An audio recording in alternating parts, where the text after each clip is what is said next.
Bem, pessoal, agora a gente vai falar um pouquinho sobre análise de composição de custos na fase de licitação. Será que, se eu pegar todas as composições da proposta vencedora e sair analisando composição a composição, isso vai trazer uma contribuição boa para a análise da proposta? Será que é adequado fazer isso ou não? Eu sei que muitos órgãos públicos, eles pegam a proposta vencedora e saem analisando de cabo a rabo todas as fichas de composição. Pois bem, nós vimos que a ficha de composição do ciclo e SINAP são fichas teóricas. E se uma empresa botar uma composição diferente, isso é motivo para desclassificar uma proposta? Bem, se eu desclassificasse a proposta perante os órgãos de controle, eu estou desclassificando uma proposta de valor inferior em detrimento de um valor superior. Na minha visão, o risco maior é fazer isso do que aceitar uma proposta com valor inferior, mesmo ela alterando as composições. Então, vamos fazer a seguinte análise aqui. Eu tenho um serviço que foi bem especificado, isso é uma palavra-chave. Qual desses dois orçamentos de 500 metros quadrados de pintura PVA apresentados é o mais vantajoso para a administração pública, para o contratante? Bem, eu não estou vendo todos, né, mas quem considera que o orçamento 1 é o melhor? R$ 3.578,31. Ninguém. Vamos pegar o orçamento 2, R$ 2.510. Não tenho dúvida que todos levantaram o braço para o orçamento 2. Por quê? Porque o critério de aceitabilidade de propostas é o menor valor. O orçamento de menor valor é o orçamento 2. Agora eu vou fazer o seguinte, eu vou pegar as duas fichas de composição e vou dar uma olhada como é que foi montado esse preço. O orçamento 2, proposta vencedora. Orçamento 1. Essa ficha de composição aqui, né, nós já vimos anteriormente, né, só que ela está um pouquinho adaptada. E eu tenho aqui o seguinte, eu tenho pintura, tinta látex selador, massa corrida, lixa, tinta, pintor e servente. Os coeficientes que já vimos, que é o quanto é consumido de insumo para produzir uma unidade de medida. Somando o valor de todos esses insumos, deu R$ 7,16. Multiplicando por 500 metros quadrados, chegou a R$ 3.578,31. Aí uma pergunta, e a composição 2? O que ele fez para dar um valor tão baixo? Ele não colocou nem o selador, nem a massa corrida e nem a lixa. Ele considerou que a parede estava pronta para ser pintada. André, mas e aí? Né? Essa proposta aqui de menor valor, está faltando dado na composição dele. É motivo de desclassificação?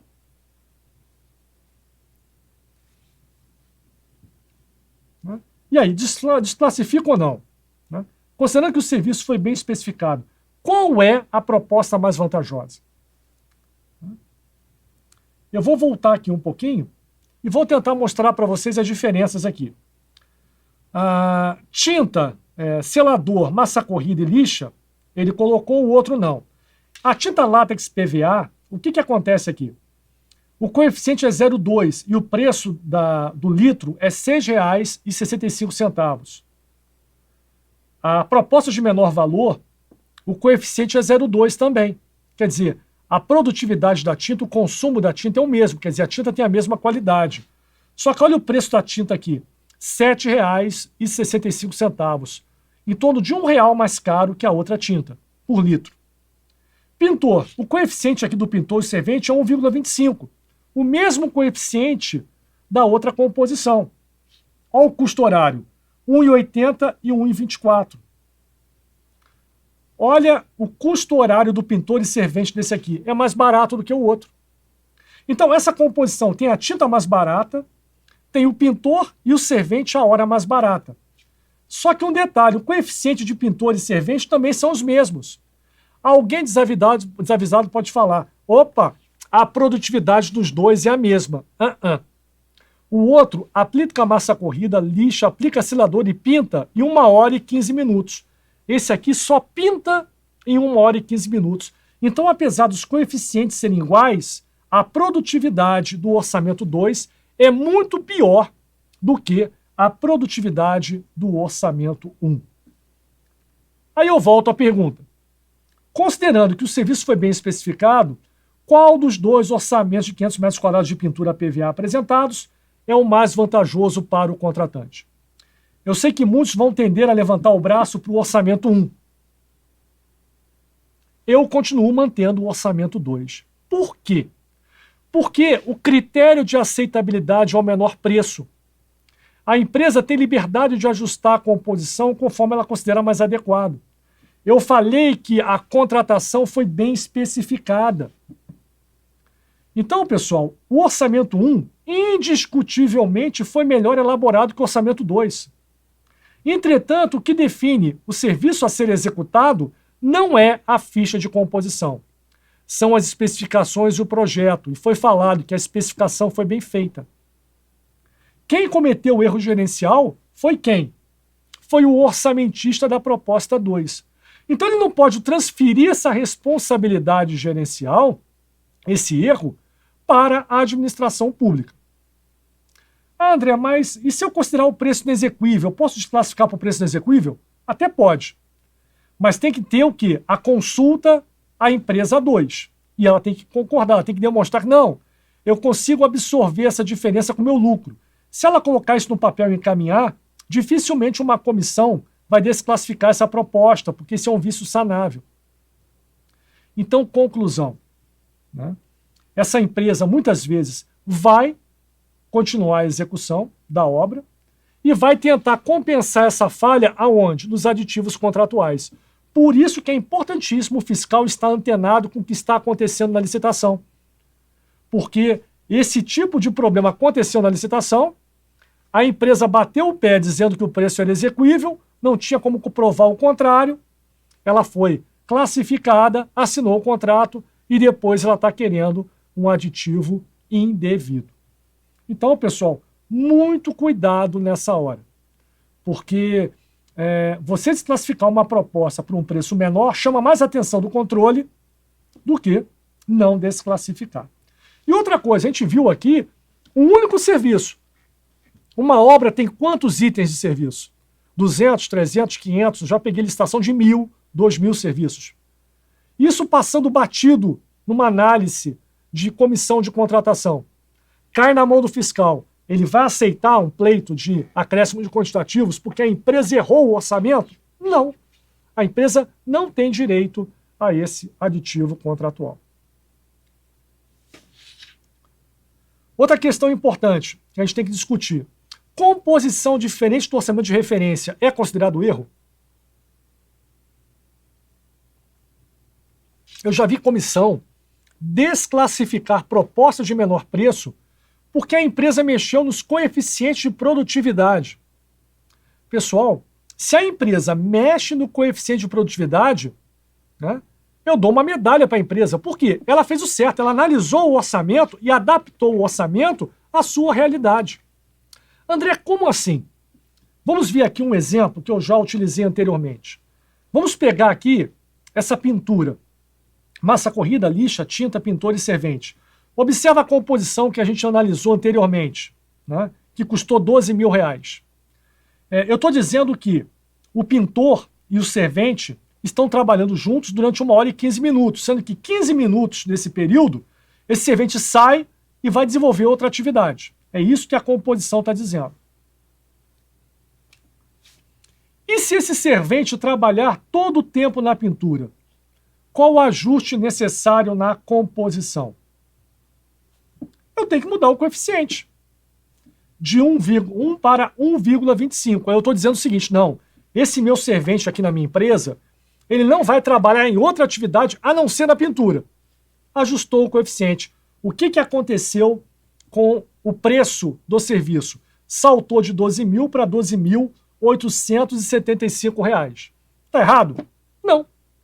Numa contratação por preço global, se isso acontecer num serviço, eu não posso desclassificar uma proposta vencedora com menor preço global por causa disso, ela justificando dessa forma. Não. Eu tirei esses 15 minutos de outra atividade e coloquei aqui na pintura, porque na prática ele vai ficar o tempo todo na pintura. Ele não vai pôr almoxarifado, ele não vai fazer manutenção, limpeza no canteiro, ele vai ficar o tempo todo com o pintor. É isso que eu estou dizendo nessa composição. Então, ao ajustar esse coeficiente, né, para 1,25, o responsável pela proposta está considerando isso que eu falei. E isso causa um impacto de R$ 875. Outro ajuste a ser feito é caso a empresa construtora adote outra combinação de equipe, como, por exemplo, um pintor e 2 serventes. Aquela composição induz que eu estou utilizando um pintor e um servente. Eu posso trabalhar com 2 equipes, 2 pintores, 2 serventes, 3 equipes, 3 pintores, 3 serventes. Mas a equipe básica é um pintor e um servente. Só que essa empresa não trabalha dessa forma, não. Eu ganho mais, produzo mais se eu trabalhar com um pintor e 2 serventes. Essa é a minha equipe básica.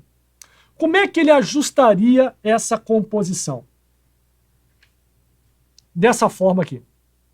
Então, eu com um pintor e 2 serventes, eu consigo pintar 1 metro quadrado em quanto tempo aqui? 0,5 hora, quer dizer, meia hora ele faz a pintura. André, como é que você está vendo isso aqui? Bem, um pintor trabalha meia hora. O servente trabalha 1 hora, só que é o seguinte, o servente tem um salário menor do que o pintor. Então eu não vou deixar esse pintor, né, a cada hora, meia hora sem produzir nada, ou realocar ele para outra atividade é complicado, porque essa é a atividade principal dele de pintura. Então eu boto 2 serventes. Isso quer dizer o seguinte, cada servente vai trabalhar meia hora junto com o pintor. É isso que eu estou dizendo nessa composição. Então, quando aparece essa diferença, eu divido o menor pelo maior e consigo montar a minha equipe. Uma equipe de um pintor e 2 serventes pinta essa parede em meia hora. Então, observa, eu ganhei produtividade. E isso impactou o valor. Porque, como eu trabalho menos tempo e a mão de obra tem um valor significativo, mesmo colocando 2 serventes, né, eu consegui reduzir o valor desse serviço de R$ 12 mil para R$ 8.850. Aí eu pergunto, vou te classificar uma proposta por causa disso?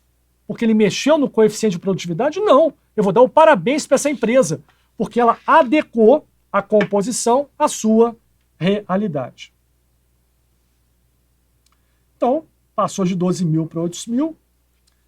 No caso de não manter o segundo servente na empresa, ou contratando um empregado autônomo por um tempo menor ou por tarefa, o custo horário desse profissional, tá, será maior.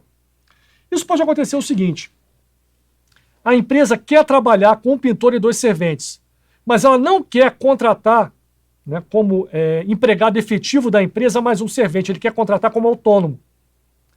Aí vamos ver como é que fica a composição. Espera aí. Então eu vou ter um pintor, um servente e um servente autônomo. Só que a hora do servente autônomo é 50% maior do que o custo horário do servente empregado pela empresa. Então, desse servente adicional passa a ser de R$ 10,50. Por quê? O custo horário do servente é 7, com o adicional de 50% passa para R$ 10,50. André, como é que eu ajusto essa composição? Eu vou ter que inserir mais um item, mais um insumo na composição. Eu tenho agora 3 insumos de mão de obra. O pintor, o servente e o servente autônomo. Olha como é que fica a composição. O pintor a R$ 8,40 a hora, trabalhando meia hora. Um servente da empresa a R$ 7,00 a hora, trabalhando meia hora. E um servente autônomo a R$ 10,50, trabalhando meia hora. Total do serviço, observa o seguinte, mesmo colocando uma mão de obra com valor superior, ele ainda consegue um valor abaixo dos R$ 12 mil, R$ 9.725. Se eu pegar as 4 composições, eu vou observar que eu tenho 4 preços diferentes para o mesmo serviço. A composição de referência, 12 mil. A composição com ajuste coeficiente, igualando o coeficiente do servente com o pintor, R$ 12.875. A composição com ajuste de equipe, botando um pintor e 2 serventes com uma produtividade melhor, R$ 8.850. E a composição ajustada com um pintor e 2 serventes, mas trabalhando com servente autônomo, R$ 9.725. 4 preços diferentes para o mesmo serviço, só mexendo na composição. E todos eles estão certos. Depende da forma como a obra vai ser executada. Então, só para concluir essa questão da composição, pessoal, eu tenho que tomar muito cuidado durante a licitação.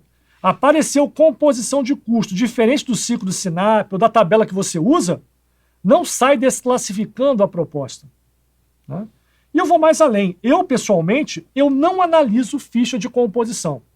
Não analisava quando era de comissão de licitação. Na época do DENIT, eu estava como coordenador geral de projetos e trabalhei em torno de 24, 25 licitações do CREMA. Para quem não sabe quem é o CREMA, né? É um programa de conservação e manutenção de rodovias federais. E cada licitação, o valor mais baixo de referência era 100, 150 milhões de reais, podendo chegar a 300, 400 milhões. Resumidamente, eu licitei mais de 3 bi em obras, de um período de 6 meses. Usei o RDC. As empresas apresentavam as fichas de composição. Né? Eu não analisava com a minha equipe ficha de composição. Qual era o cuidado que nós tínhamos? Porque se houver erro de composição, o problema é da empresa.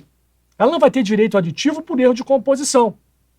O que pode acontecer, alguma composição está com preço horário da mão de obra abaixo do piso salarial. O que nós fizemos? Pegamos uma declaração da empresa e ela informando que os preços estavam acima e caso alguma composição tivesse um preço abaixo, ela se comprometia a pagar sempre, no mínimo, pelo piso salarial. Então, com isso, trouxemos uma tranquilidade para o fiscal do contrato em relação ao quesito, né, de custo de mão de obra. Agora, composição, coeficiente, custo de material, custo de mão de obra, custo de equipamento, isso é responsabilidade da empresa. Eu não estou comprando cimento, eu não estou comprando tinta, eu não estou comprando hora de pintor, eu estou comprando serviço pronto. E se a empresa, que é especialista em execução desse tipo de serviço, erra o seu orçamento, a culpa é dela, não é da administração pública. Então, a questão da execuibilidade de propostas, pessoal, é um tema sensível. Né? E como é que a lei trata desse assunto? A regrinha da execuibilidade de preços, né, para obras e serviços de engenharia, e só se aplica essa regra para obras e serviços de engenharia, assim como na Lei 8666, para efeito de avaliação de execuibilidade de sobrepreço, serão considerados o preço global, os quantitativos e os preços unitários tidos como relevantes, observado o critério de aceitabilidade de preço unitário e global a ser fixado no edital, conforme as especificações do mercado correspondente. Serão consideradas inexequíveis as propostas cujos valores forem inferiores a 75% do valor orçado pela administração. Bem, a Lei 8666 tinha um percentual diferente, era 70%. Então, e detalhe, eram 2 critérios. 70% do valor orçado pela administração ou 70% da média das propostas com valores superiores a 50% do valor orçado pela administração. Para muitos, esse modelo matemático era um pouco confuso. Né? Então a lei simplificou. Quer saber de uma coisa? Vamos botar 75% do valor orçado pela administração como limite de preço exequível. Então, propostas com os valores de 75%, né, para cima, são consideradas propostas com valor exequível. Abaixo de 75% é inexequível. Aí o que eu faço? Eu não desclassifico. Eu faço uma diligência para a empresa demonstrar a execuibilidade de sua proposta. Eu só vou desclassificar se ela não demonstrar a sua execuibilidade. Tá? Agora é o seguinte, um valor de uma proposta próximo a 75%, mesmo acima, gera um certo risco para a administração, porque o valor continua muito baixo. Então a lei definiu o quê? Uma faixa de risco, que é de 75% a 85% do valor orçado pela administração. Então, se eu tenho um orçamento de referência de 100 mil e a empresa apresenta uma proposta de 80 mil reais, 80 mil está entre 75% e 85%. Eu vou fazer o quê? Eu vou exigir uma garantia adicional. Essa garantia ela é obrigatória, tá? E essa regra só vale para obras e serviços de engenharia. E O valor da garantia adicional é o quanto que falta para sair dessa faixa de risco. Então, se ela apresentou uma proposta de 80 mil e o limite de 85% é 85 mil, ela tem que fazer uma garantia adicional ao contrato de 5 mil reais. Então, o cálculo ficou mais simples do que o da Lei 8666. Agora, eu tenho um problema sério também, que é o quê? Propostas exequíveis com itens de valores inexequíveis. Então, eu pego um orçamento, eu estou vendo que o orçamento, todos os preços estão abaixo do preço de referência, uma proposta exequível, não está, vamos dizer assim, entre 75% e 85%, mas acontece um problema que eu vou mostrar agora. Eu tenho aqui o meu preço de referência, tá? Vamos falar em valores bonitos, 100 reais é pouco, né? 100 mil reais, para ficar um pouquinho melhor. Eu tenho um orçamento de referência de 500 mil reais de uma obra com 5 itens. Cada item orçado a 100 mil reais. Apareceram 2 empresas para participar da licitação. A empresa A e a empresa B. A proposta A é de 410 mil e a proposta B de 450. A gente observa que as 2 propostas atendem um edital, cujo preço de referência é 500 mil reais. Nenhuma proposta tem nenhum item de orçamento acima de 100 mil reais. Só tem uma diferença, né? A proposta A, vencedora, 410 mil, ela tem os 4 itens iniciais no limite do preço de referência e deu um desconto de 90% no item 5, apenas 10 mil reais. Há um forte indício que o item 5 é inexequível. Pois bem, a proposta B, a empresa deu um desconto linear de 10% em todos os itens. Perfeito. Bem, a empresa atendeu às condições de habilitação, atendeu às exigências do edital, não posso habilitar, não posso desclassificar, está classificada a proposta A com 410 mil reais. O que acontece durante a execução do contrato? Houve uma mudança de projeto, houve um contingenciamento e teve que se suprimir o item 5. O que vai acontecer, pessoal, durante a execução do contrato se eu suprimo o item 5?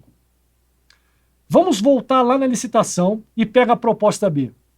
Se eu suprimo o item 5 da proposta B também, qual seria a proposta vencedora? A A ou a B? Seria a B.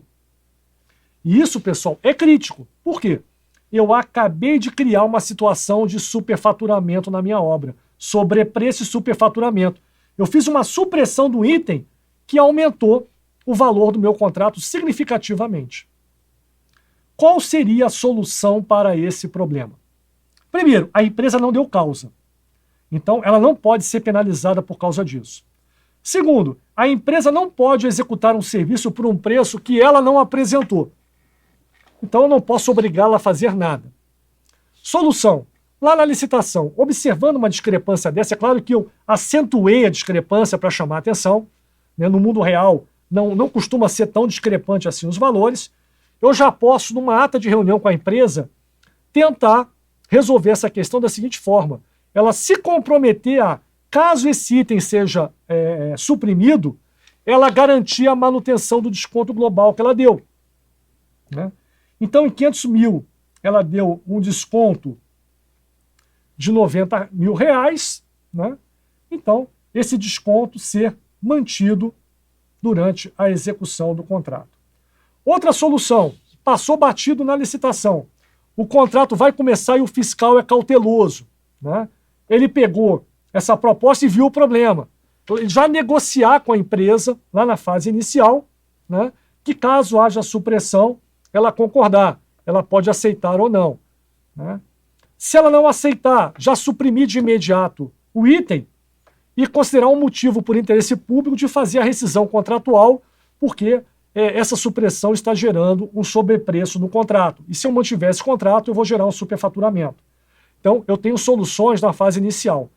O problema é quando eu estou na fase final do contrato. Eu já paguei o item 1, paguei o item 2, paguei o item 3 e estou no meio do item 4 e vou ter que suprimir o item 5. Nessa situação, pessoal, recomendação, não suprima. Mantenha o item 5. André, não dá, não tenho recurso, né? Então faz o seguinte, tenta negociar com a empresa, documenta a negociação, documenta que ela não aceitou, né, encaminha para o jurídico e peça para o jurídico, né, entrar com uma ação judicial para cobrar essa diferença. Porque houve o superfaturamento na supressão do item 5. Isso é indiscutível. Né? A administração pública, os gestores não deram causa, mas tem que dar uma solução. Mesmo que na esfera judicial não logre êxito na ação, pelo menos fica demonstrado nos autos, no processo, que os gestores viram o problema e foram diligentes. Isso é importante.